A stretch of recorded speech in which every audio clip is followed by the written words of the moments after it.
Room 237 is a JumperScape audio production.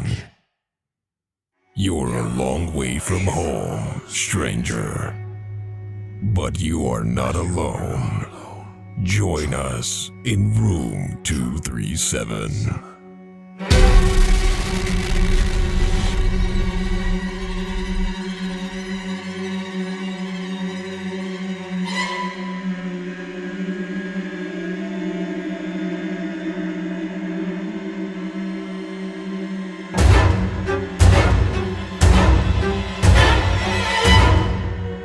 Hello and welcome back into Room 237 for this edition of Spooky Month. Spooky month! Spooky Month! Yay! What are we doing? We are watching my favorite horror movie, The Exorcist. Yay! 1973, directed by William Friedkin. Our main cast consists of Ellen Burstyn. Yeah. That's how I say it? Yeah. Okay. You said yeah, like I said it wrong. I say things wrong Sounds all right. the time. She is Chris McNeil. We got Linda Blair, iconic name. That's Reagan. Jason Miller as Father Karras. And Max von, how do I say Sydow. Sydow? I don't know. Okay. And he is Father Marin. Father Marin. So yeah. There's your main cast. There's our main cast. It was also based on a novel by Yes. William Peter Blatty, also written by William Peter Blatty. Yes.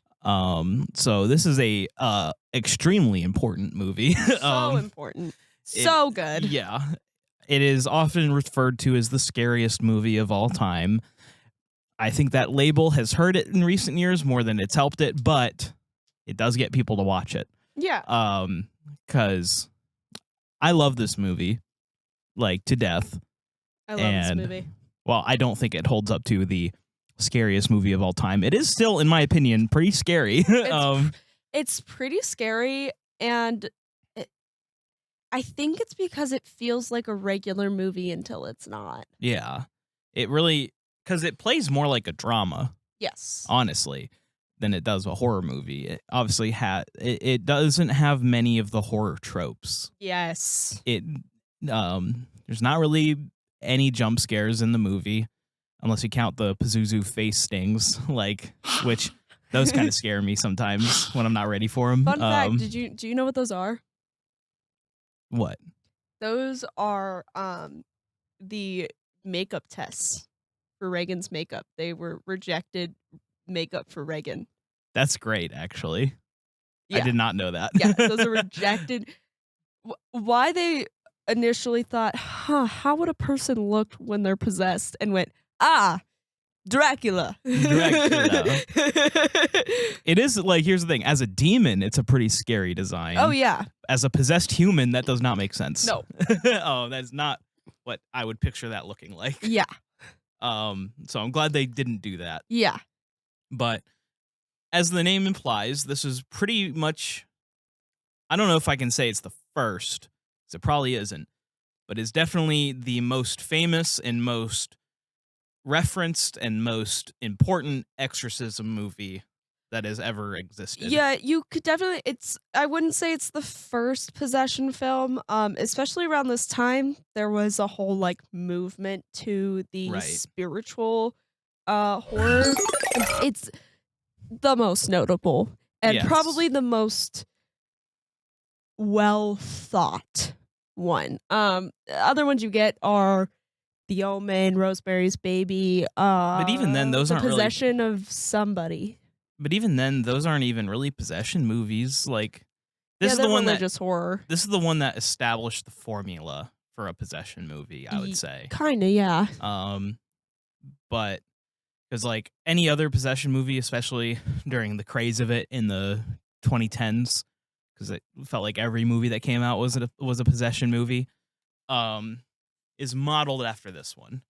Yeah. And it really is a testament to just kind of how powerful this movie was, that everyone keeps trying to mimic it and it never works the same. Well, and part of it is, possession is such exorcisms and possession before this movie.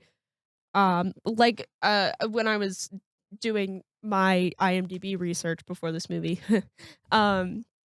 we found out actually that Warner Brothers almost changed the title of the movie, because they polled people. They did a survey and realized that nobody who took the survey knew what an exorcist was.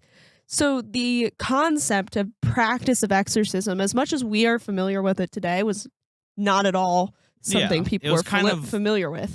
It was kind of a goofy novelty of Catholicism that kind of wasn't talked about, that even like the Catholic Church kind of shoved in the corner. The Catholic Church since like the 1800s has kind of shoved the practice of exorcisms in the corner, but they still happen. Yeah. But that's part of it is William Friedkin actually says he believed in possession because of the filming of this movie. Not like reading the book. Like the filming of this movie led him to believe in demonic possession. Just because of the amount of research he had to do for this movie. Like there is a line in the film,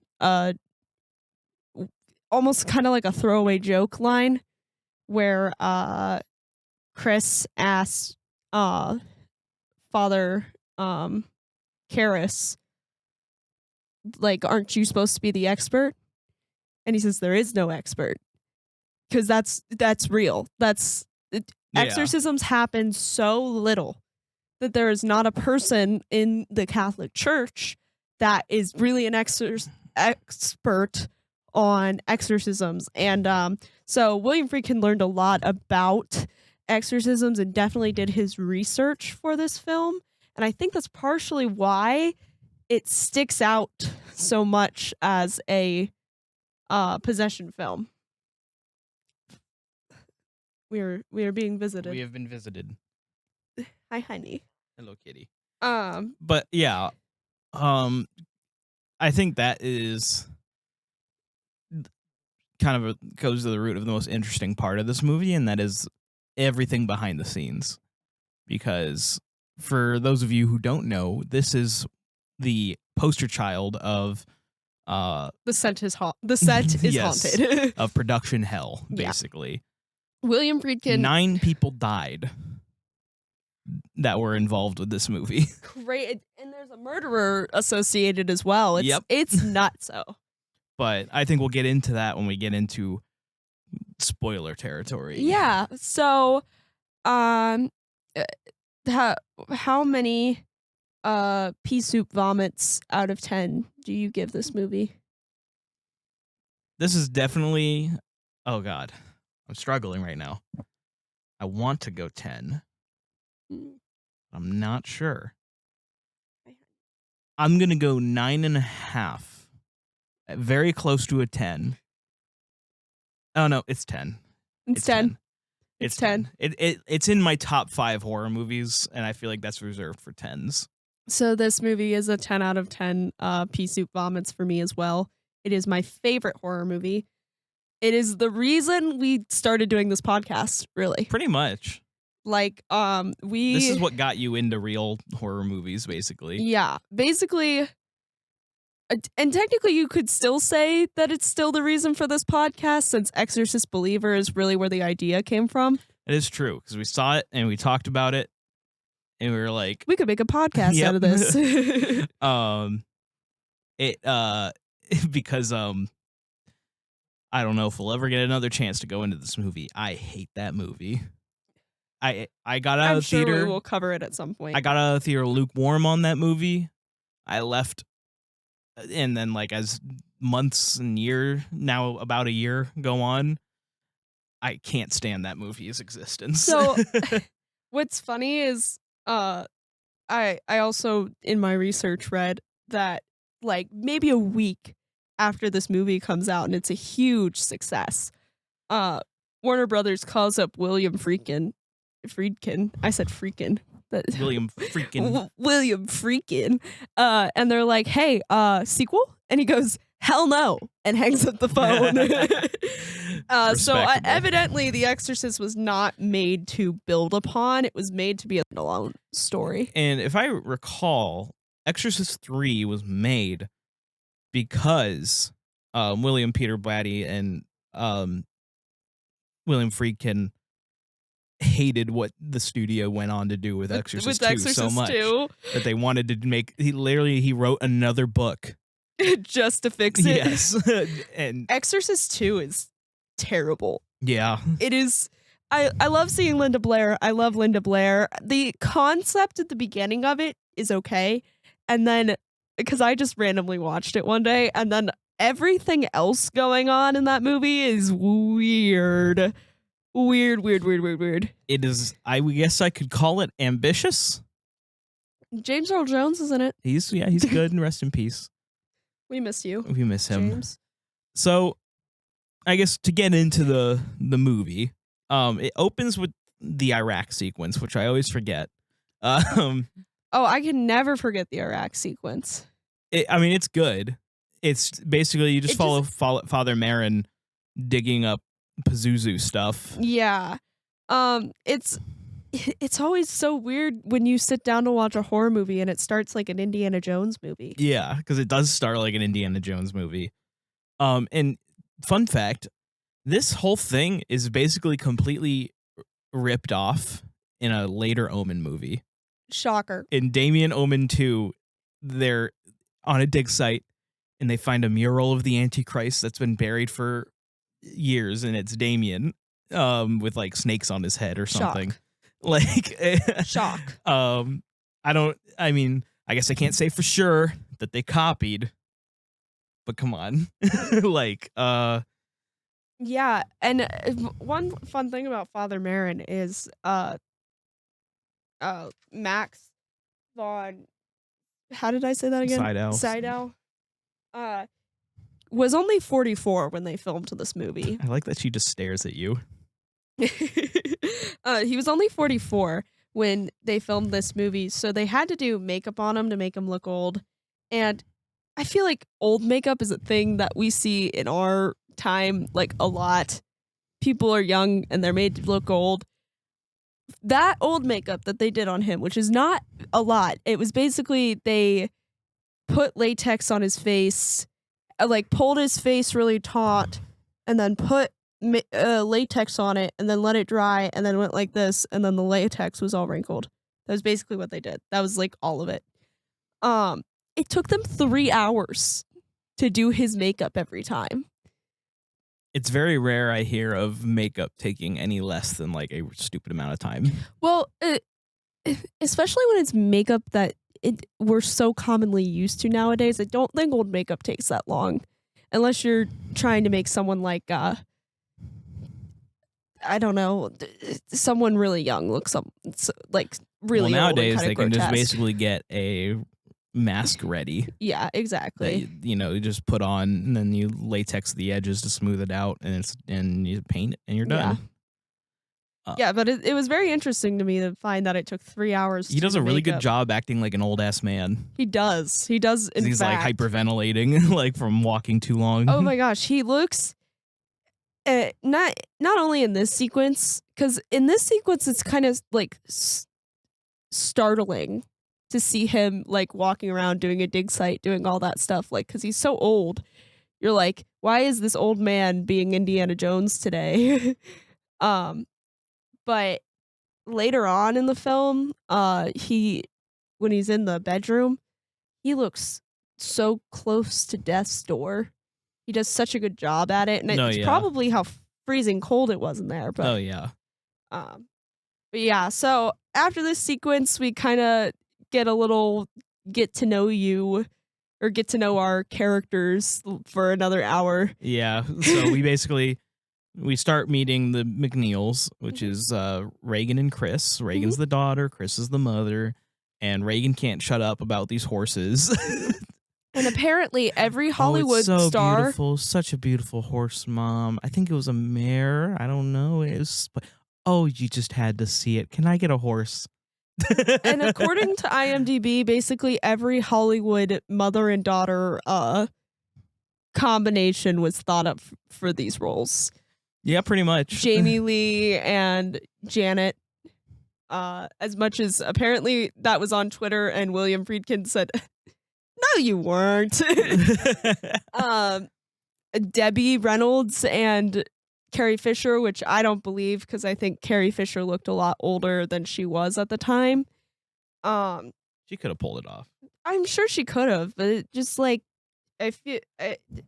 Star Wars happens like 5 years from this movie.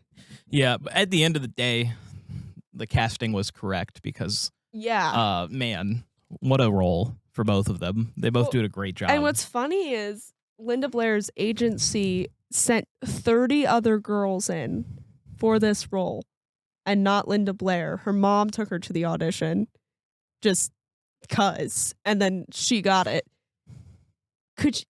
I would change fucking agencies. I would immediately change it. I hope she did, because evidently her agency had no clue. No clue. Not the slightest. So we spend a lot of time just kind of getting to know them, but then, but there's a lot of these lines that kind of set up the movie that in the moment you're like, oh, that's nothing. Like there's a scene where Reagan clearly didn't sleep well. She's like, my bed kept shaking. Yeah. And she's like, and we see her play with the Ouija board, which is obviously kind of where this started. She apparently has a friend named Captain Howdy. Captain Howdy. Captain Howdy. That's not very nice. Well, why can't we play? Oh, Captain Howdy doesn't want to talk to you. Oh, Captain Howdy, that's not very nice. But I love that until she is good and possessed, basically, or at least on the doorstep, we don't see any paranormal activity. Nothing. Literally nothing. We hear weird sounds, and we're told it's not rats. That's probably about as far as it gets. There's a little blast of fire. Like there is some weird stuff, but it's not like your average paranormal activity movie where you like literally see the demon in a corner of the hallway or something. Now we do get some demon shots, but they're not until later. And we were discussing when we were watching this movie how many different cuts of this film there are. Several. And there's some of them are so just like similar. Ow. Ow. She's like, I'm bored, I'm getting up. Some of them are very similar to each other. I think last year when I went to watch this like for the first time and not fall asleep, because the first time I watched this, I was so tired I literally just passed out right here in this house. I watched it on Amazon, and I believe there were more of the Pazuzu shots. There were. I mean, all the cuts have differences, but the one that is the most noticeable is the random cuts of Pazuzu's face for like literally a frame. Yeah. It happens more in some cuts than it does in others, and this one only happened once. I think once, yeah. Which I remember the last time knowing at least twice. If you don't count the one during the possession. Yeah. Because later when they're getting tests done, like in the hospital, it happens. Mm-hmm. But so obviously Reagan's symptoms, I guess, is how you would talk about it at this point, are like slowly getting worse. Yeah. But she's still very much like in the background. Yeah. And during all this, we're kind of getting to walk through a little bit of Father Karras's life.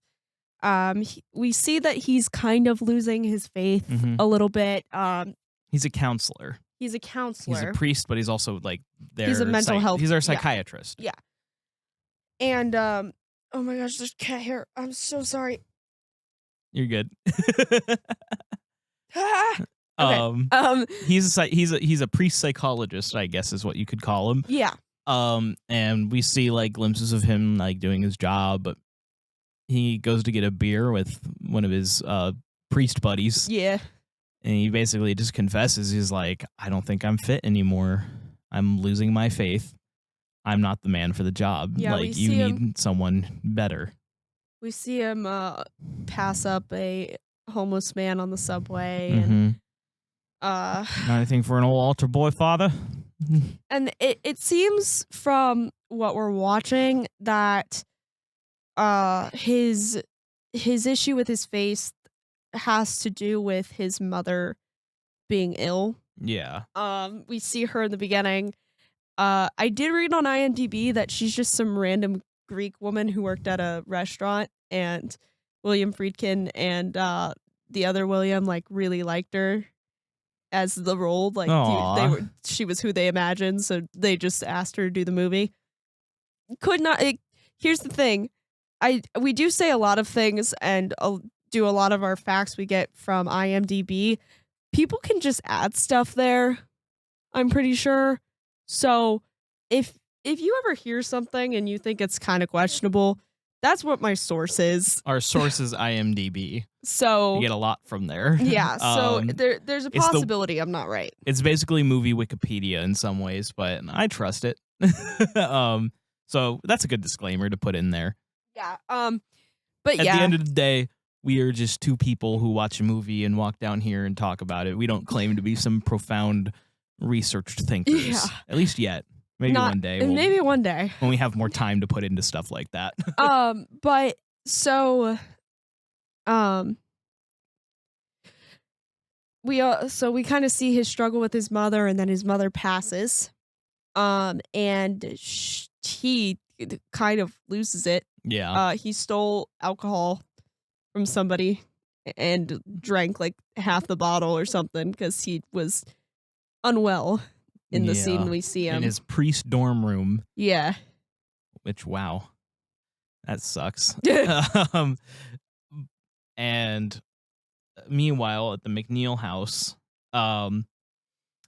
Reagan is straight up flip-flopping on the bed and stuff. So that's not very good. No, she's getting to be pretty bad. So they take her to the hospital. This is the worst scene. This X-ray scene. Here's the thing. Honestly, if you're like squeamish, like me, these are the worst scenes. These medical tests, all for some reason, but I think me. that's it's part of the horror. It's part of the horror. It's a huge part of the horror for this movie. And I gotta ask like my dad or something to see if that's really how like MRI technology worked at the time, because I mean a lot of these things, especially when it comes to the brain. Yeah, she gets an MRI. She has a spinal tap done. Yeah, which spinal taps are not fun anyway.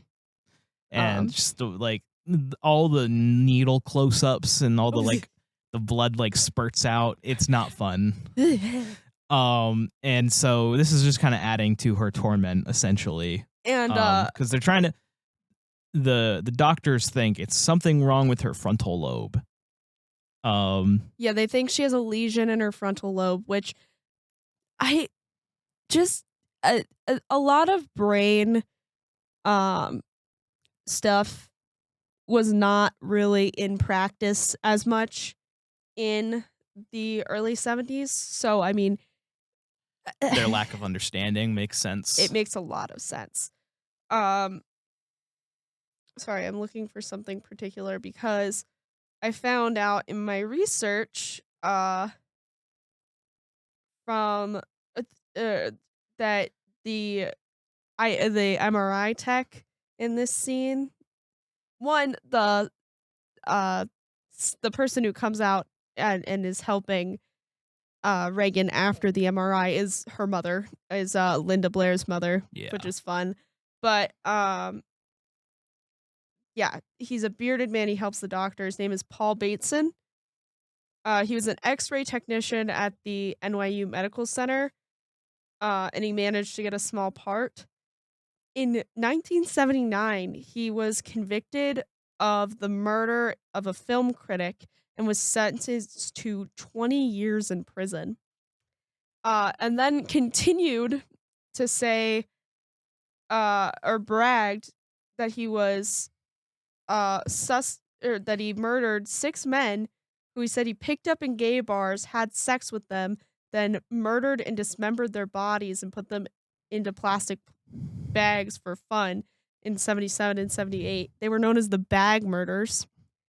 And although his story was believed, he was never officially charged, and technically it's an open case. The whole story. Please tell me he didn't. Oh no, get he was released from prison in 2003. Jesus. The whole story revolving around the bag murders was later fictionalized into The Cruising in 1980, which was also directed by William Friedkin. Cash money. Crazy. The crazy connections of this movie. I wonder if wild. it covers his time on the set of The Exorcist. That'd be so That'd be funny. so funny. That'd be hilarious. We gotta watch it now. You would know what the set looked like. Yeah, for real. But yeah, we gotta check that out. Yeah. So yeah, that's interesting. That's quite the fun fact, if you want to call it that. Yeah. So basically, they're like, I don't know, her frontal lobe probably. Yeah, they basically say. No, it's her temporal lobe. They basically say, hey, we think she has a cut on the on her temporal lobe, a lesion on her temporal lobe. It would cause a lot of these behavioral issues and a lot of these, like, basically seizures. All we got to do is go in there and get rid of the lesion, and then everything's going to be fine and dandy, which I'm glad they didn't suggest a lobotomy. That would have been nice if they didn't do that. I'm so glad they didn't suggest that. That's scary shit. Meanwhile, Chris McNeil's like, but seizures, her whole bed was shaking. Like, I was there, and her bed was an earthquake. I don't know how to explain. They were like, no. Like, it's the same thing as like when a mother lifts a car off a baby. Or same principle. Like, and you're sitting there and you're just like, oh my God, the practice of calling, just like saying a woman is hysteric must have still been in practice. Like, this woman is insane. Throw her in the institution. And one other thing to mention about this kind of family they have is that Chris is a famous movie actress. They're living in DC right now, right outside of Georgetown. Shooting a movie. And her father is in Rome, I believe. The parents are divorced. Her mother isn't an absentee mother by any means, but Reagan is most definitely raised by a babysitter. Yes. So there's a Definitely whole a latchkey kid. Yeah, there's a whole sort of message here that we see commonly in horror movies about a broken family. Yes. Now, they are your classic broken family example, because mom's well off, dad's in Rome, he's obviously also well off, and she's not ignored. No. She's still well taken care of, but she still comes from a home that is broken. So that's a really interesting note to take in. And I think the thing that's interesting is Chris isn't really ignored either by like society. No. Like, she has all the doctors in the world trying to figure out what's wrong with Reagan. And it's funny because this leads into the doctors coming over and witnessing the bed shaking and her voice changing and everything. And they, help subdue her. And then they go out in the hallway and they're like, you're going to tell me, like, there's not something else wrong? And they're like, we still think it's the temporal lobe. Like, and then like she freaks out and they're basically like, well, you got to see a psychiatrist. Go get a shrink. Yeah, basically. Essentially, it comes down to, because the thing that is made indefinitely clear here is that there is an intense mental health stigma in the 70s. Because they do x-ray her brain. And find nothing. There's nothing wrong. And they keep just saying, like, you can go to psychiatry, but first we need to figure out if there's something physically wrong. And any good psychiatrist would tell you that you have to figure out if there's something physically wrong here first. And while I think it was pretty much clear from a medical perspective, psychiatry was the only thing that could have been done here. Yeah. And I think it's also seen with our lead priest, because, I mean, he's a psychiatrist. He has all these issues. He's kind of ignored by society. He's obviously looked down on by his family.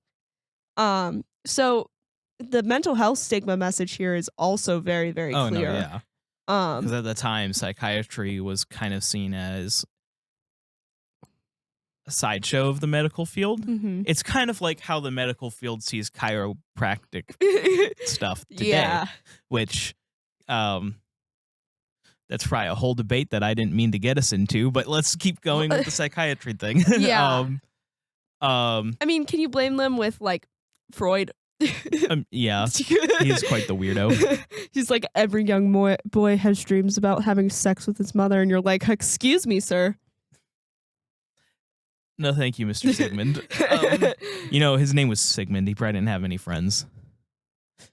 Sorry if anyone listening happens to be named Sigmund. I'm sure you're cool.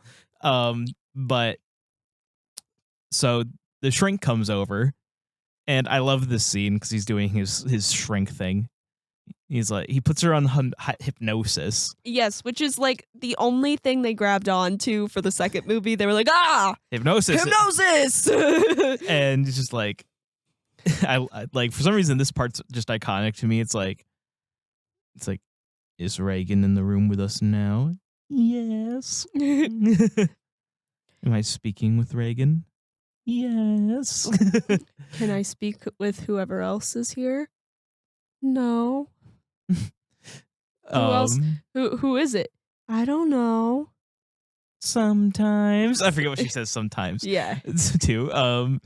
But then he like starts speaking directly to the other person inside of Reagan, and Pazuzu basically crashes out. And there's just this really weird shot because she grabs him by the balls, and like the camera like follows him down as he's like, yeah. Yeah. The camera stuff is so cool in this movie, actually. So the shrink is like basically like, I don't know, and basically is never seen again. Yeah. Because that's when Chris, I almost called her Ellen because that's her real name. Chris goes to Father Karras for help. And he comes and kind of checks out the situation after basically telling Chris, like, hey, I'll check it out for you. And I like that he in this moment, he does explain kind of the church's actual views on exorcism. Mm-hmm. He's like, you have to have absolute proof. There's no experts, obviously, and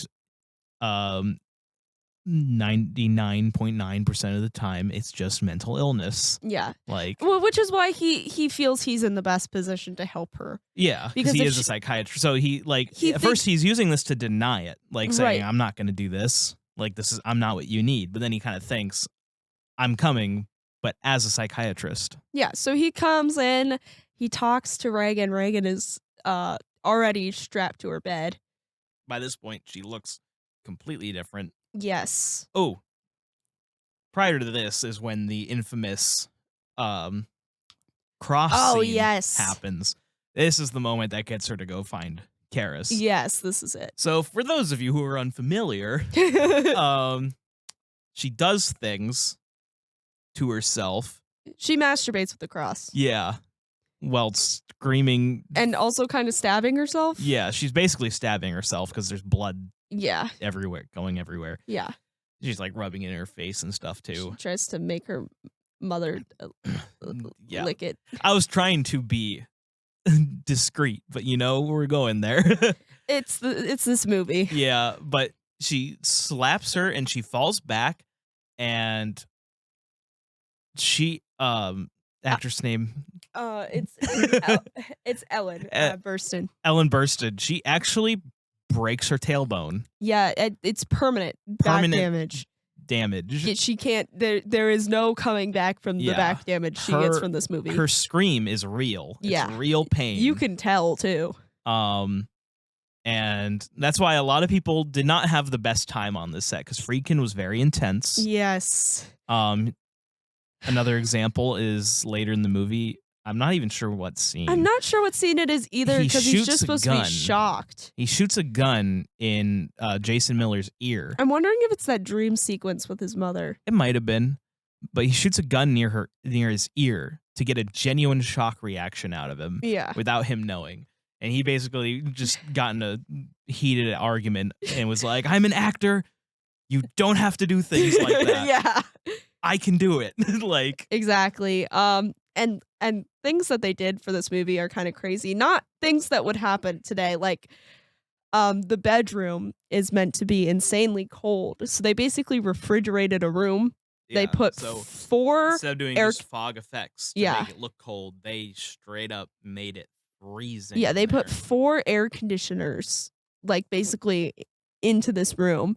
And the temperature would go below 30 degrees at points. And because it was air conditioners, moisture was collecting in the air. So not only was it freezing, but it was also wet and freezing. So your clothes would get wet and they'd start getting like ice on them. At a certain point, so much moisture had collected in there on set that snow started falling in the room. That's amazing. It's insane. And you can kind of see it. You can see like what day of set there was too much moisture, because I think the effect was mostly supposed to be that Reagan's like sweating really bad Yeah. and her hair's all wet. But she looks straight up soaked. Yes. And you can see that her hair is like crystallizing. And you can see that there's like white stuff kind of on people and on things. It's because there was so much moisture in that room that it was snowing. Crazy. Absolutely wild. So yeah, it was an intense filming for this movie.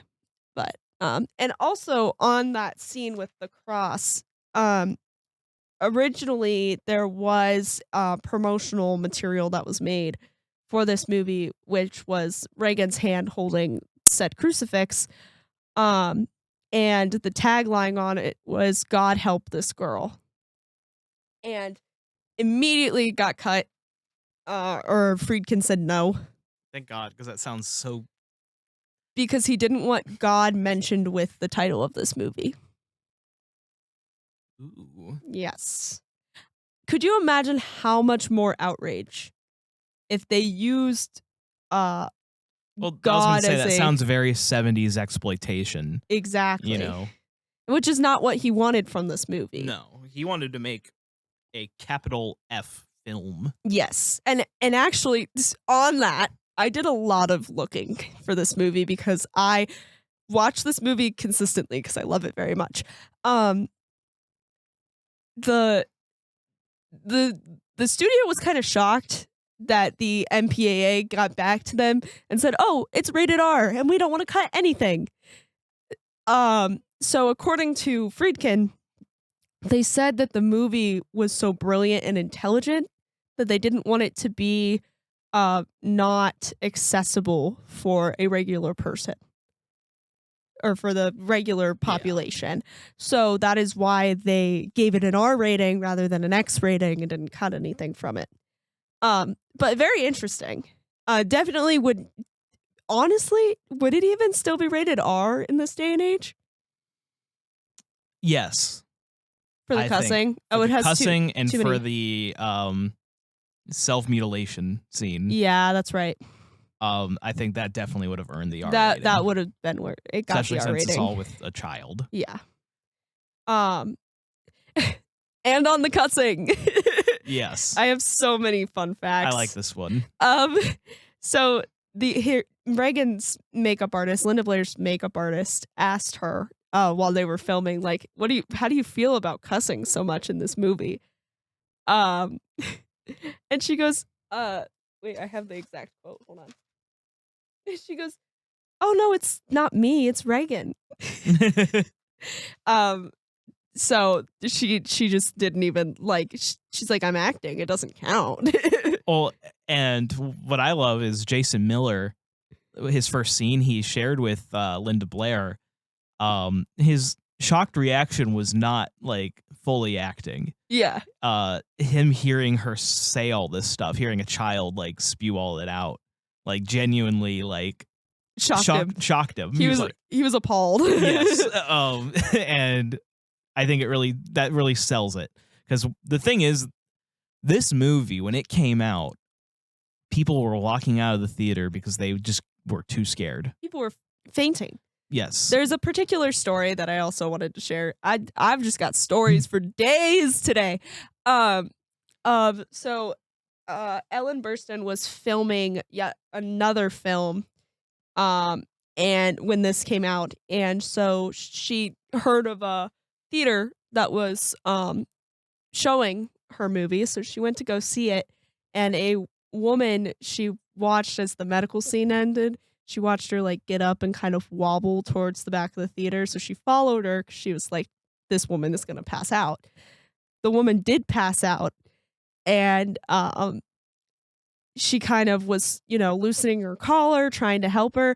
And then she realized, if this woman wakes up from being passed out, and she was just watching the movie where I just helped Reagan with the same thing, she's gonna think she's in like an episode of The Twilight Zone or something. So she like called someone over to help this woman out. But yeah, just That's fun. That's a funny one. Also with fainting, there was a woman who fainted and broke her jaw in the movie theater, and then sued Warner Brothers for, the movie making her faint. And it was actually settled outside of court. She got paid. I gotta faint in movie theaters more often, I guess. I guess so. I do love, because this movie was very polarizing when it came out. Oh, yeah, absolutely. A lot of Christian groups thought it glorified Satan, which is the opposite. So confusing to me. It's so the opposite of what this movie is doing. Evil loses. It's clearly not meant to glorify Satan. It's very clearly meant to show that the loss of religion is a problem, because when they're talking about Reagan and what's going on with her, and they say, hey, are you guys religious? Like, have you considered an exorcism? Like, the medical doctors say that. They suggest an exorcism before they suggest going to a psychiatrist. They did it. To be fair to those doctors, they suggested it as like, oh, does a placebo. She believe? Does she believe in God?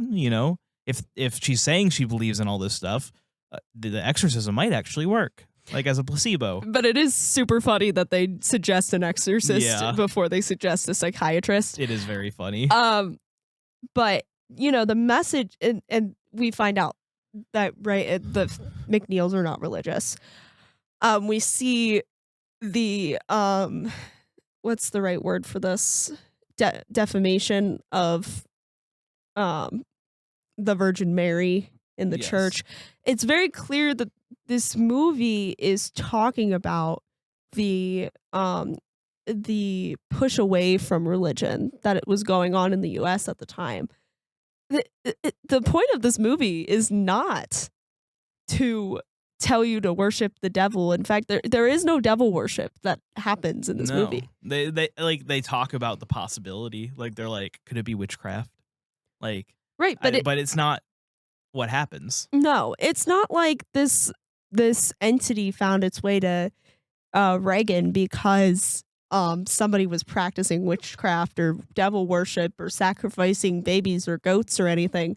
It found its way to her just because she ended up in the wrong place at the wrong time, essentially. Still wondering how Pazuzu got from there to there, because Marin had only gotten back in the States like 4 months ago, and he was at a college named Woodstock the entire time. So kind of lost as to how that happened. Until today, we both thought was Woodstock the music festival. It's not. It's a Jesuit college. And I think anyone else who's familiar with this movie enough to remember that line also it probably just found out that it was not Woodstock the festival. I just thought he was partying, man. Partying hard. He was like, how many rows? He's like, yes, Christ says this. He was writing a book. He was writing a book at a Jesuit college. Probably be like, these creatures are so fascinating. um, but God, where were we in the plot? I lost the plot. So Father Karras comes in to kind of check everything out. And this is his first time in, so this is the in time, and yes. So basically, he's kind of checking her out, seeing what's up. She speaks Latin at him, and then he's like, "Oh, you speak Latin?" And he starts speaking Latin back. No, that's the second time. Is it the second time? Because he comes back to check it out and records everything so that he can get the proof for the church. And that's why he speaks Latin at her and she speaks French back. Yeah. Because he's trying to get proof that she speaks a language she doesn't know.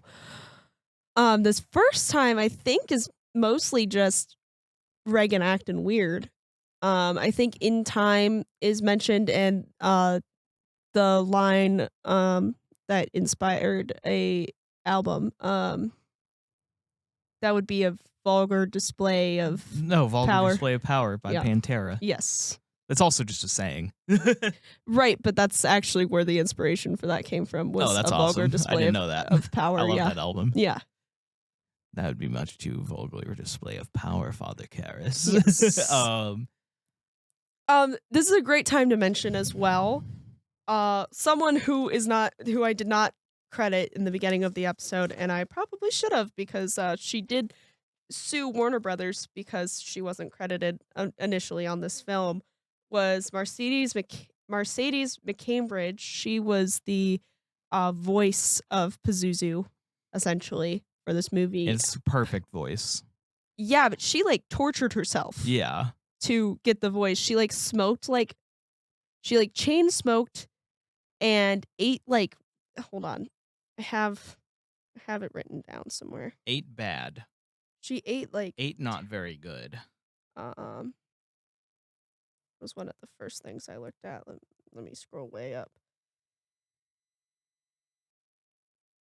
So she insisted on swallowing raw eggs and chain smoking to alter her vocalizations. She also wanted to drink whiskey as she knew alcohol would distort her voice even more and kind of create a crazed state of mind for the character.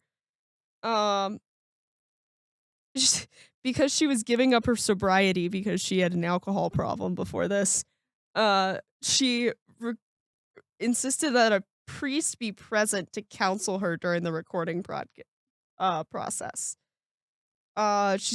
It says she was also bound to a chair with pieces of a torn sheet at her neck, arms, and wrists to get a more realistic sound of the demon struggling against its restraints. She recalled later one instance of horrific rage, or lots of instances of horrific rage, and Friedkin admitted that her performance, as well as the extremes she went through, terrified him. He was like, "Oh my God." But knowing Friedkin, he was probably after that "Oh my God." And she also told him, "I don't want to be credited because I want people to think that the voice is coming from Reagan," and then later sued the studio and said, "I wasn't credited." And to that I say, one, Friedkin get the things in writing, you dummy. And two, my guess is that she really just meant, hey, don't put me as a credit at the beginning of the movie so that people don't know that I am doing this voice throughout the movie. This also led to some later issues with Linda Blair's nomination for Best Supporting Actress for the Oscars. Once people found out about McCambridge's performance, they felt that Linda Blair no longer deserved to be nominated. She didn't win it. She didn't win it, I believe. She just was nominated. Right? I don't remember. But to which I say, how does that change Linda Blair's performance? Yes, the sounds would have been really cool, but people have other people voicing different parts of their performances all the time nowadays, and it doesn't change who did the acting on screen. It doesn't Yeah. change a lot of the physicalities and all the other things going on are so important to this film and are why she should be nominated for that award. So I don't understand why someone else doing the voice really affects that. But yeah, lots of different. Yeah, she was just a nominee. I believe. Yeah, I thought that's what I thought. Thought it won something. It won 2. It was, I think it was for soundtrack and some other. It wasn't Best Picture because people were upset about it, so it couldn't get Best Picture. It won Best Writing, so the screenplay got Best Writing. And it won Best Sound. But nominees pretty much across the board in all the other categories. Yes, absolutely. What did win Best Picture? I don't know. Someone threatened to drop out of the running or something. Or oh no, someone threatened to leave the Screen Actors Guild if it won Best Picture. Can't remember who that was, but someone The did it. Sting. The Sting? The Sting. Interesting. While we're talking about the Oscars, Marlon Brando was offered up by the studio to play either Father Karras or Father Merrin for this movie. And Friedkin said no. He was like, this movie needs to be about this movie, not about Marlon Brando. And I think he's right. I think he's right. Marlon Brando's an amazing actor. Great actor. But Fantastic. This movie benefits from its less known stars. Because I think if I think a lot of times like a big star in a movie can distract. It can distract. It can pull away from the movie. And I think Marlon Brando definitely would have done that. And I think this is the year that the Oscars of that year is where he pulled I shouldn't say pulled the stunt because it was a basically a political activist move of not accepting his Oscar for Best Actor and sending a Indigenous woman to kind of give a little speech for him. So it really, really would not have benefited from having him in the movie because he would have been so controversial on top of the already controversial context of this movie.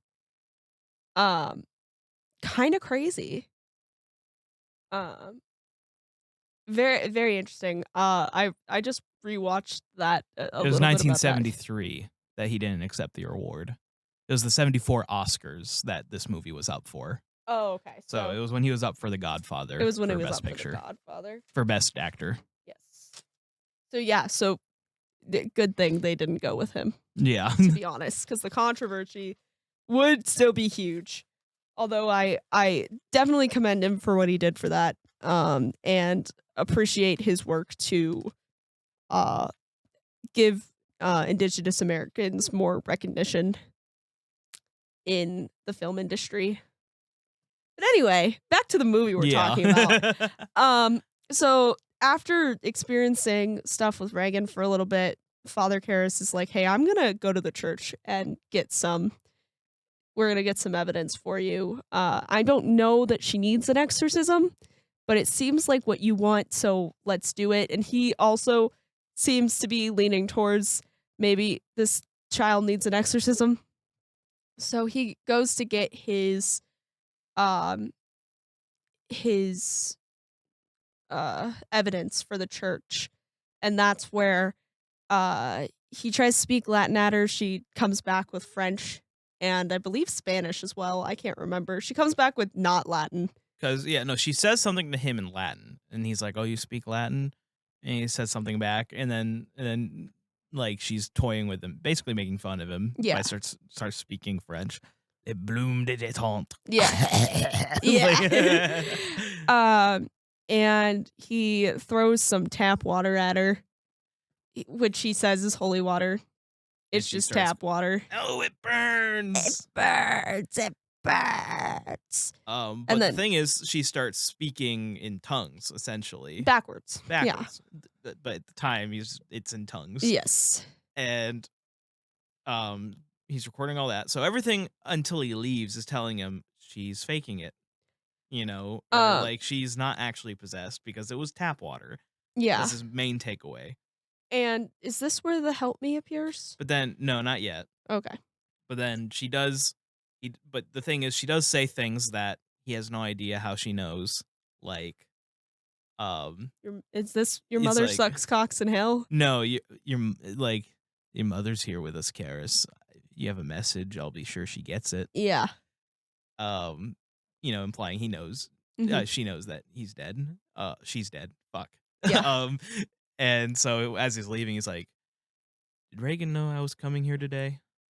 Did you know that my mother passed away recently?" And she's like, "No." That's what sets him over the Like, edge. that's what. And then so that keeps him his interest essentially. Yeah. And he goes home. He plays it for the priest, and he's like, "That's not tongues. That's English. It's backwards." Yeah. And he plays it back, and it's saying things like, "Fear the priest, fear the priest, Marin, Marin." And responds intelligently to his questions as well. Because he Yes. says, "Who are you?" And I think it replies with, "I don't know." It says like, doesn't it say that there's many or something like that? Yeah, something Something like, along those something lines. along those I didn't write it lines. down. But this is enough for him to at least come around a bit. Yeah. And so essentially, long story short, he does go back again, and he's shown the help me Mhm. on her belly, like it's like poking through her abdomen. Yeah. So, and I wanted to talk about it because of the effect. Basically, not her abdomen, just a prosthetic thing. I figured. They took a specific kind of like paint that reacts to heat, and painted on the letters, and then also used a blister prosthetic thing, and they took a hair dryer to it to make it like boil and pop and start appearing and stuff. And then somehow, in some way, they had to do it backwards, record it backwards to make the effect look proper. So yeah, that's kind of how they did it. Pretty cool. Pretty cool. But this basically greenlights the exorcism. Yes. But Is this when she vomits on him too? Yeah, she did vomit on him around So- this time. So this is the first time. Yes. So the first time Reagan vomits on him, green pea soup's all over the place, if you know what I mean. Yeah. It was the basically how they did it is there was a stunt double for Linda, and she had basically like plexiglass on the sides of her face, like leading up right to her mouth, that then were covered with prosthetics and makeup.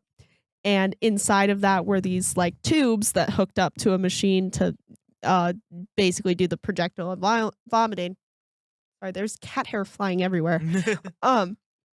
And in this scene, the stuff for the vomiting malfunctioned.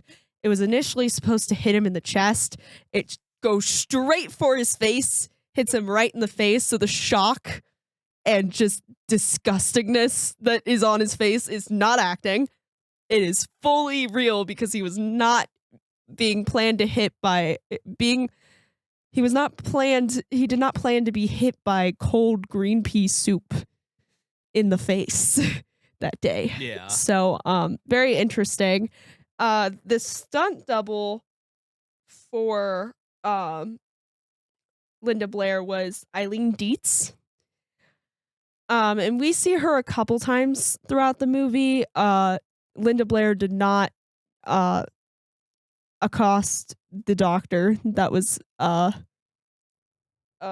Dietz as well.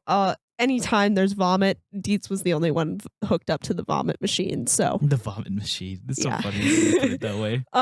so there is a scene later that we'll talk about that she's in. That is, you can tell it's a stunt double in it, but it kind of Yeah. adds to the effect. But so it gets approved, and so they're talking about Damien. They're like, we can't just send him. We need to send someone who's like a bit older, has experience. Well, you know? they agree that because Damien knows the case, he should be at the Yes. exorcism, but then they need an exorcist, and they agree on Marin. Yes. I don't know if it must be because they hear Marin get mentioned in the recordings. Hi, baby. Or maybe it was just fate. It could have just been fate. Because it sounds like they just kind of by chance were like, oh, Father Lancaster Marin. Marin. How's he?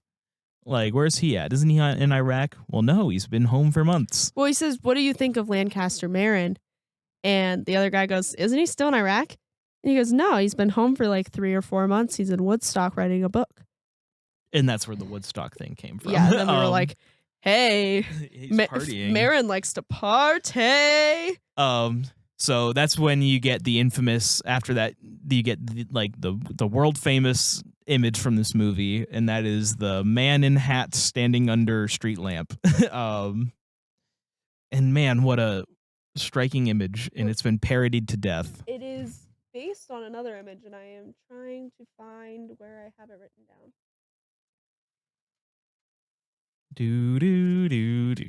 I have so many pages of notes here. I'm so sorry, everybody. This is your movie. Yep. I've just been kind of letting you take the lead on this for the most part. I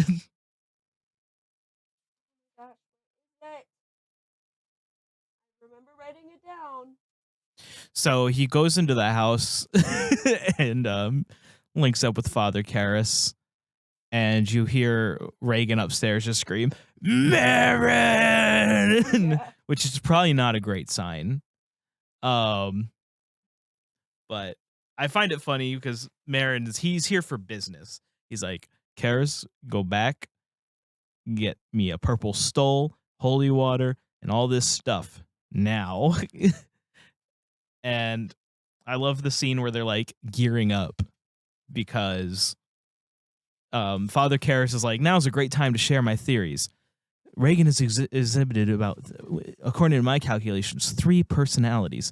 So I think we should go in and we should go. And he's like, 1. There's only 1. Don't talk to it, by the way. You all right? Huh?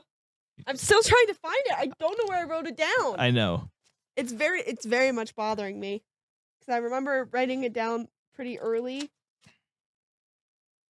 Where is it? Help me effect. Jason Miller debut. Horseshoe bracelet. Oh my god, I can't find it. I literally can't find it. You probably just gotta move on. I know, but I want to find it. I'm already at the exorcism. Oh my gosh. This was a huge deal for me, and I'm really pissed that I can't figure out where I wrote it down at.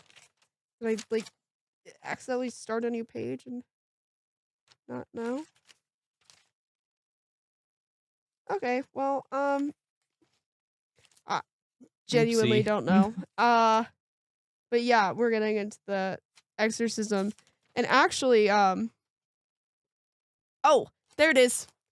I found it. So the image of Marin standing under the light and stuff is based on a pretty popular painting called Empire of Light, which I'm going to Google right now so we can look at it. Empire of Light. Because I did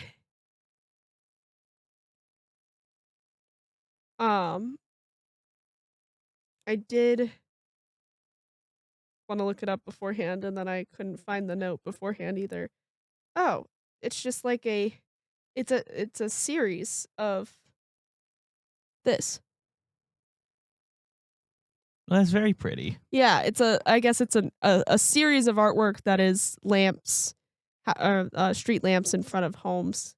You went for the high five. She just reached for my hand. She wants me to pet her so bad.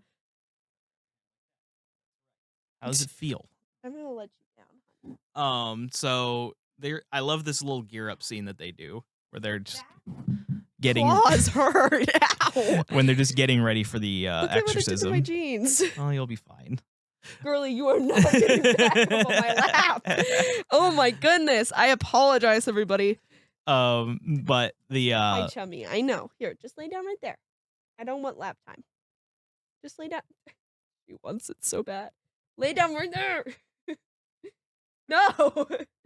No. Sorry, chummy. Aw. No. She wants to sit on my lap so bad. Okay, I apologize, everybody. Where were we? the exorcism. Yeah, okay, cool. Yeah, so this part is pretty pop culture, so I don't know how much I need to get into the ins and outs of it. But the rules are kind of laid out by Father Marin. Don't talk to it. It's going to lie. All it knows is lying. It's going to mix in some truths with the lie just to attack you even further. And these attacks are going to be psychological. Just don't buy into it. So they start saying the rites. And you get the iconic line, "What an excellent day for an exorcism." Mm-hmm. And so, yeah, it's chaos. The room is freezing. Mm-hmm. You get so many iconic scenes from this movie come from the exorcism itself, Yeah. like the head spin. And actually, a lot of the stuff that was being said by Reagan in this part on the swearing again. Your mother sucks cocks in hell. Yes. Is said during the actual exorcism. It was really bad for a while after we watched this movie, like last year. That was like a vocal stim for us. We would just kind of we'd either here's the more healthy one would be we'd go in time. But then at some points we'd straight up just start going, "Your mother sucks cocks in hell." But the man who played Max von Sydow. Sorry. It wouldn't be an episode of Room 237 without you butchering someone's name. I tried my hardest, okay? It's okay. It's a personality trait. So he was very disturbed by the foul language, so much so he forgot his lines. And this is a trained, like, very popular theatrical actor. One 13-year-old girl says something gross, and he's like, "My lines, they're gone." And it's understandable because she's saying, especially for the time, some things you'd never hear a kid say. Oh yeah, absolutely not. Like at least to an adult in an adult's presence. Because everyone knows kids swear all the time, like sailors. But in this case, it's much different. But yeah, so lots of different things going on here that we get to see. The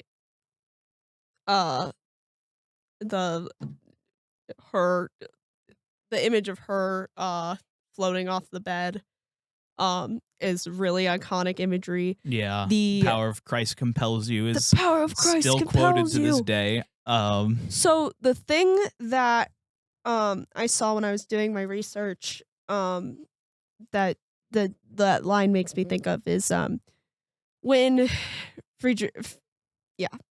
William Friedkin. Oh my God. Are you okay? I think I just had a stroke. You said his name like 20 times with no problem. I think I just had a stroke. The whole episode. I think I just had a stroke. I'm having a stronk. Oh God, we're getting a little stir crazy. we need to wrap this up. So randomly before I get into this, we just got back from Halo World Championships. Very nice. Yesterday. So yesterday I was up for like over 24 hours without sleeping, really. We're still a little jet lagged as well. I'm a little jet lagged. So brain ain't working properly. Most fun ever. Yes. By the way. She doesn't even play Halo, and she had a blast. And now she wants to get into it, but, you know. I can't play first-person shooters. I know. can't. It's so frustrating. But the lore. Exactly. So I just have to and watch then you once play it. Yeah, once you watch me play it and you read a couple books, because I know you're interested in reading a couple books. I already have. You can fill in the blanks with the Library Halo Lorecast, brought to you by JumperScape Media. I have listened to a lot of the library and I was so proud of myself. Okay, guys, at this Halo thing that I haven't played these games even more than for I only got to, for those of you who play Halo, I've only gotten to the library in Halo CE, and we were playing and it kept crashing. So I get so frustrated with first person shooters. I think it's because I've never held a gun, so I have no aim. And I just can't do it. I get so frustrated. Like I literally start crying. It's so frustrating for me. So that's why I've never actually fully gotten into Halo. But after this weekend, I don't have a choice. I don't have a choice. I got to. But yeah, so that's why I keep messing things up and saying things weird, because my brain is half dead. It's okay. But what I was saying was Friedkin, in his research on exorcisms, found that the key to an exorcism is once you find a phrase that upsets the demon, you have to keep saying that phrase. And basically, once it's said enough that it seems like things settle down, that's when the exorcism is over. So I think that's where they were going with the power of Christ compels you. Yeah. Which obviously it didn't end the exorcism, because she floats back down and Father Karras goes to tie her back up, just in case. And she gives him the old whack in the back of the head. Yep. And I forget exactly how it happens. Father Merrin has to go get something, and this leaves Father Karras with some time alone. He goes up on his own when Father Merrin tells him not to. And we get this creepy image of his mother in the bed. Yes. Terrifying. Makes him approach the bed and start not sponging, but pat drying her forehead, because now it's back to Reagan. She's all wet and gross. Yeah. And then she starts mimicking his mother, saying, Demi, why you do this to me, Demi? Why, Demi, why? And he's getting more and more frustrated. He's just like, you're not my mother. And Merrin comes back in. And she keeps doing it, and he basically breaks. He's like, you're not my mother. He screams. Mm-hmm. And Merrin's like, and you basically, need a break. Yeah, he's like, leave the room. So then Merrin is left alone with possessed Reagan. And also a little bit earlier before this was the scene I was talking about with the double, because she kind of throws up all over the place real quick here. And you can see that it's the double, but it honestly just looks like the demons distorted her face enough that she looks like that. Yeah. Because the double, so cool. When you get a good look at the double, because a lot of times it's a very fleeting look, but when you get a good look, it's like, damn, she's scarier. Yeah, you do a double take of just, oh my God, it's insane. Yeah. But Father Karras kind of gets his strength back and he goes back inside, but Father Merrin's dead. Very suddenly. Yeah. I think there's a clip where he has a heart attack. No, not in the movie. I swear I've seen it. No, he comes back, he's just dead. Are we sure it's not in one of the cuts of the movie? I'm sure. I could have sworn I've seen. Do I have Exorcist nightmares or something? Probably. But he's dead. And Father Karras has a very reasonable reaction. He starts beating the shit out of a child. It's like honestly, it is like he's like, I don't know how to do the rest of this. So he just she's laughing about Father Merrin being dead. Mm-hmm. So he just grabs her and is like, just starts punching. He's like, yeah. But then, he has the bright idea to say, leave her, get into me, take me. And eventually, of course, Pazuzu's like, oh, a priest?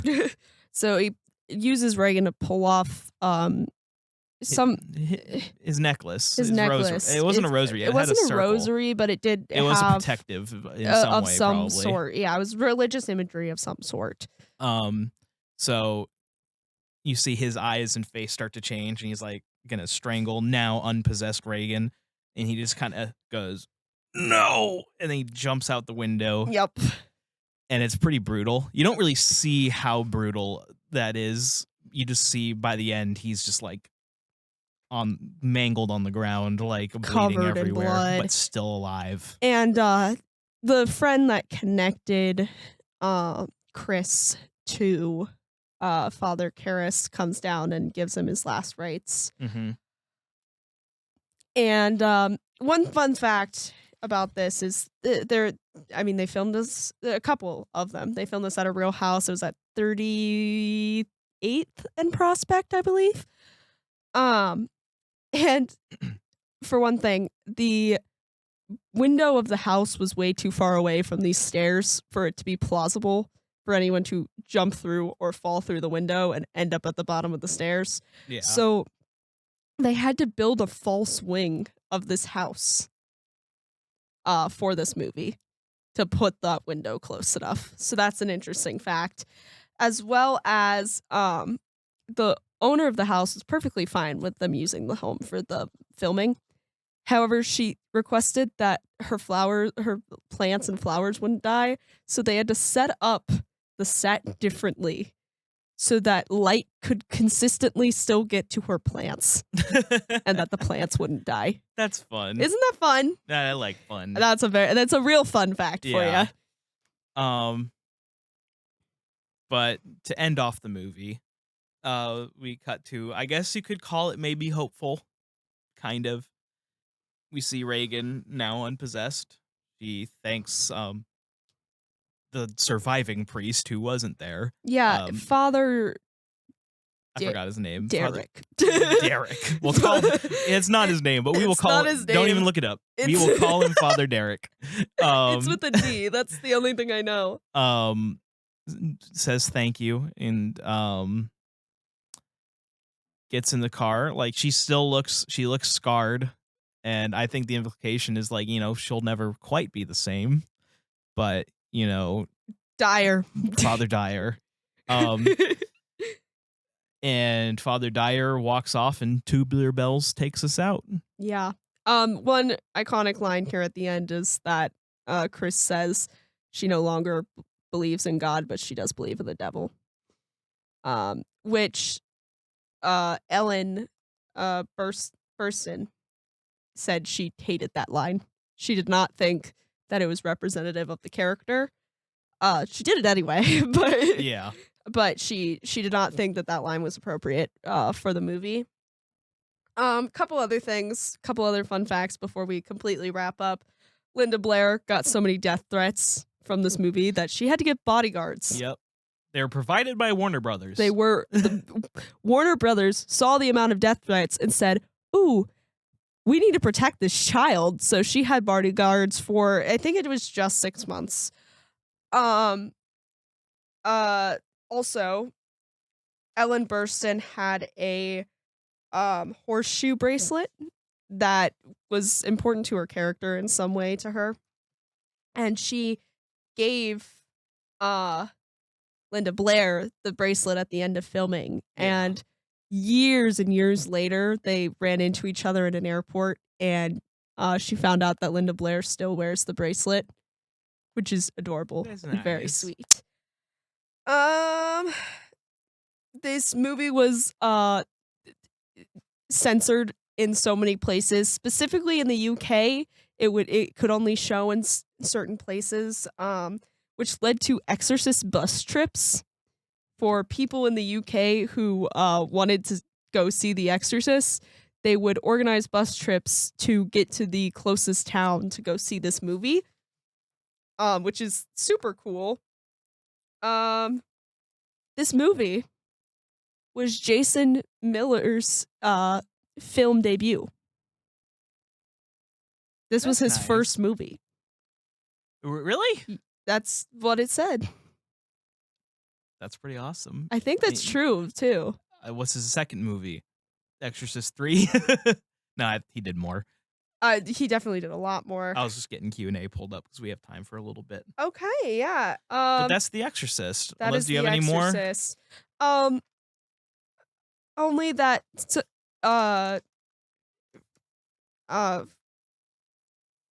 Friedkin asked for an exorcism to be done on the set, and the like priest that they had on set was like, you know, I feel like that's gonna freak everybody out more, but I will do a blessing.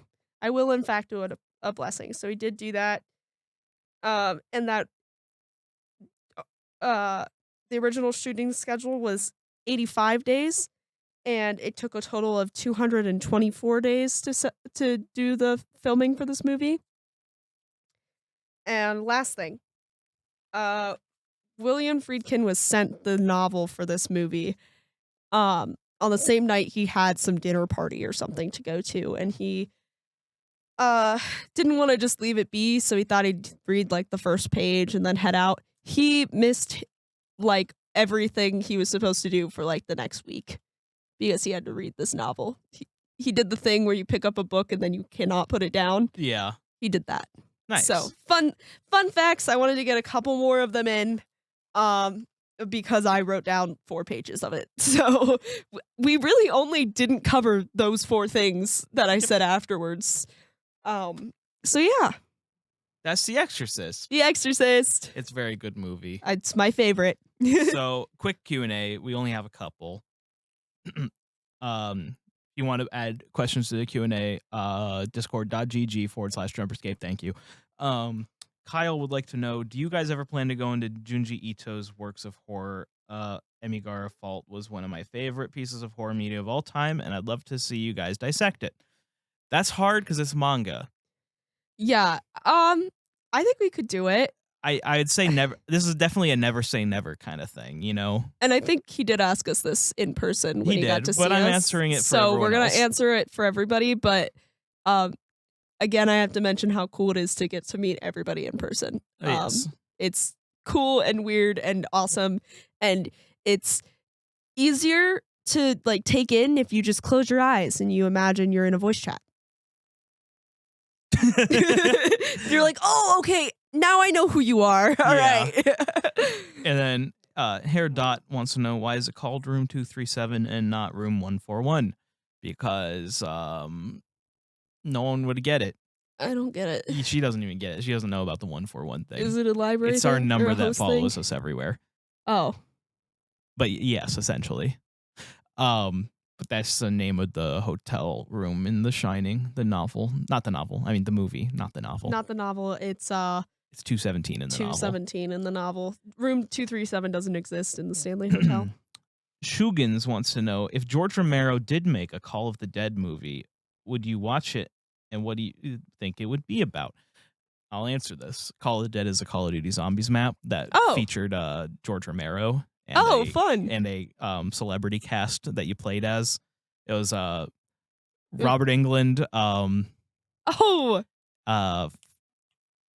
What's her name? Buffy the Vampire Slayer. I can't remember her name. She was in Scream. I love her. Sarah Michelle Gellar. Oh, that's right. Sarah Michelle Gellar, Danny Trejo, and oh God, why am I blanking? Merle Dixon. Yondu. I don't know his name. Is he cool? I don't know his name. I know who you're talking about. Him. I don't know his name. No, I love him. That's bothering me that I'm not remembering his name. Oh, God. He's one of my favorite actors. We're both terrible when it comes to names. We're really bad at names. Help me. I'm trying. Hopefully I remember before you find it so I can feel good about myself. I'm sure I'm frustrating a lot of people right now who are listening to this.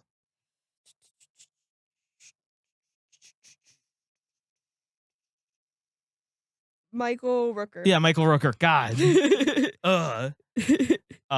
Well, I would, of course I would watch it. So it's a zombies map? Yeah. Okay. And I mean, as to what it'd be about, it'd probably be a zombies map. it'd probably be not a zombie movie. It'd be a that zombie movie. took place at a frozen lighthouse, and they would make something of that, like like Survivors. I'd hope they'd use that cast. That'd be really cool. Holding up at a frozen over lighthouse.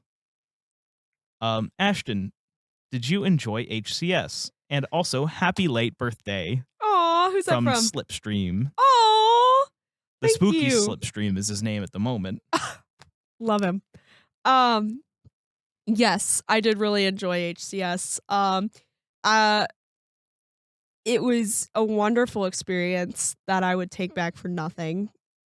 Or not, you know what I mean.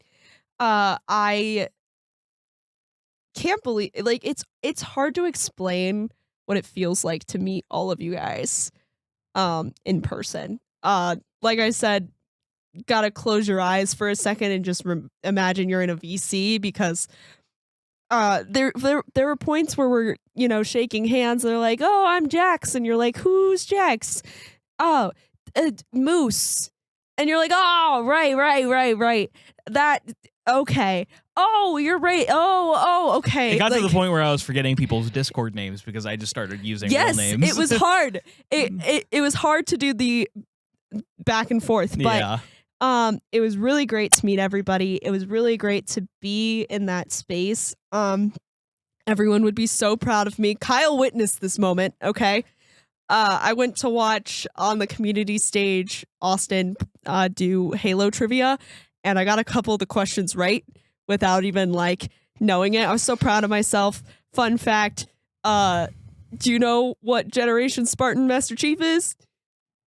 2. I was so proud of myself. Yay! Good job. Yeah, so it was a super fun experience. I am currently falling asleep listening to The Fall of Reach.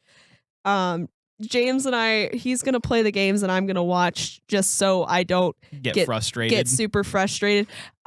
It was to the point that we were trying to play it, and I was trying to make myself good at it, that I was just going into Halo Infinite and going into the shooting range thing and just trying to get myself to get used to the controls and be able to shoot things and stuff.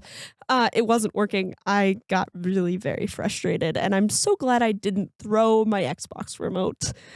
But I was this close to doing so. I wonder if you do better on a mouse and keyboard. I don't think so. I think it's possible. Have you seen me try to grab things in a mouse game? Have you seen me try to grab? But that can always be kind of funky. Think about how long it takes me to grab a flashlight when we're trying to start playing Lethal. Okay. Fair. I just don't think I'm good at FPSs. One I'm just day. not good at them. But thank you so much for joining us on Room 237. Spooky Month has been off to a very fun start. Yeah, I was super excited to cover this movie. It's not over. Let me double check my calendar so I don't mess this up. Wait, have you been saying the order at the end of every episode of Spooky Month? Yeah, just to prepare for next week. Kyle. What? I didn't remember that he did that.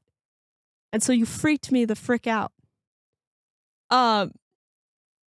When we were in the car and I was like, we're doing Halloween here soon, sometime during Spooky Month. And I was like, what's next week? And I forget what he answered with. And I was like, wait a minute, how do you know that? Wait, did he say The Exorcist?